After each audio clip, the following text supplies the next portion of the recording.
एक समय की बात है। एक परिवार में ननद और भाभी थी। ननद की अभी शादी नहीं हुई थी।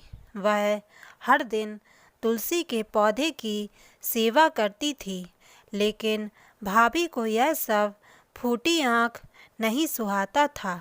भाभी कई बार नाराज होकर कह दिया करती कि तुम्हारा विवाह होगा तो तुम्हें खाने में तुलसी ही दिया करूँगी, यही तुम्हें दहेज के रूप में भी दे दूँगी।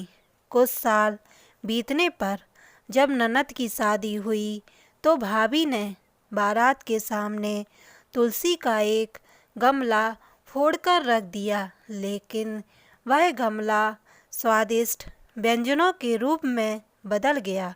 इतना ही नहीं, भाभी ने आभूषण की जगह अपनी ननद को तुलसी के पत्तों की माला पहना दी, लेकिन वह भी आभूषण बन गया। वस्त्रों की जगह तुलसी का जनेऊ रख दिया तो वह रेशमी कपड़ों में बदल गया। इस सभी घटनाओं को देखकर भाभी भी आश्चर्य में पड़ गई और तुलसी का महत्व उसकी समझ में आ गया। भाभी की भी एक लड़की थी। वह अपनी लड़की से कहती, तू भी तुलसी माता की सेवा किया कर, तुझे भी अपनी बुआ की तरह फल मिलेगा। पर लड़की का मन तुलसी की सेवा में नहीं लगता। बस दिखावे के लिए वह पूजा कर लेती। कुछ दिन बाद लड़की के विवाह का समय आया तो भाभी ने सोचा, जैसा व्यवहार मैंने अपनी ननद के साथ किया, जिसके कारण उसे इतनी इज्जत मिली, अब वैसा ही मैं अपनी लड़की की शादी में करूँगी, जिससे उसको भी वही सब मिलेगा जो उसकी ननद को मिला। फिर उसने तुलसी का गमला फोड़कर बारातियों के सामने रख दिया, परंतु इस बार मिट्टी मिट्टी ही रही।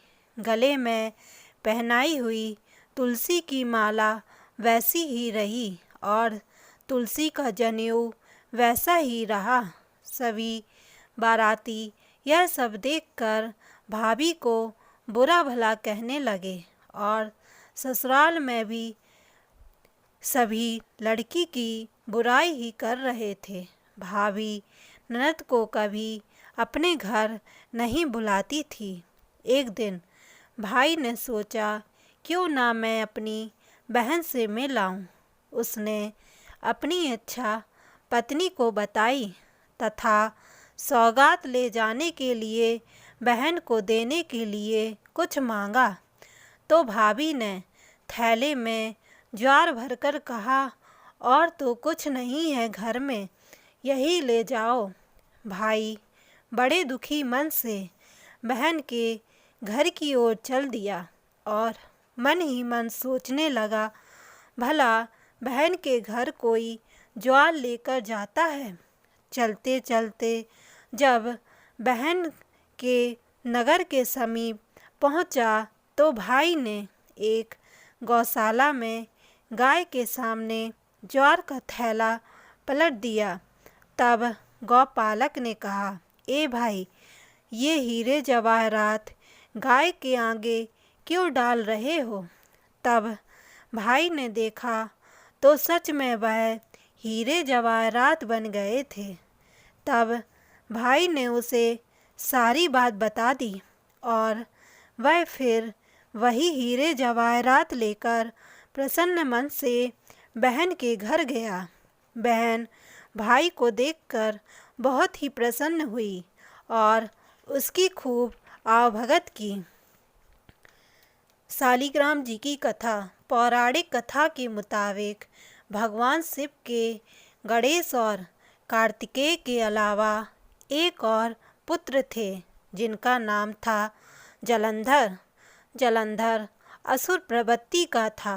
वह खुद को सभी देवताओं से ज़्यादा शक्तिशाली समझता था और देवगणों को परेशान करता था। जलंधर का विवाह भगवान विष्णु की परम भक्त वृंदा से हुआ। जलंधर का बार बार देवताओं को परेशान करने की वजह से त्रिदेवों ने उसके वध की योजना बनाई, लेकिन वृंदा के सतीत्व के चलते कोई उसे मार नहीं पाता। इस समस्या के समाधान के लिए सभी देवगण भगवान विष्णु के पास पहुँचे।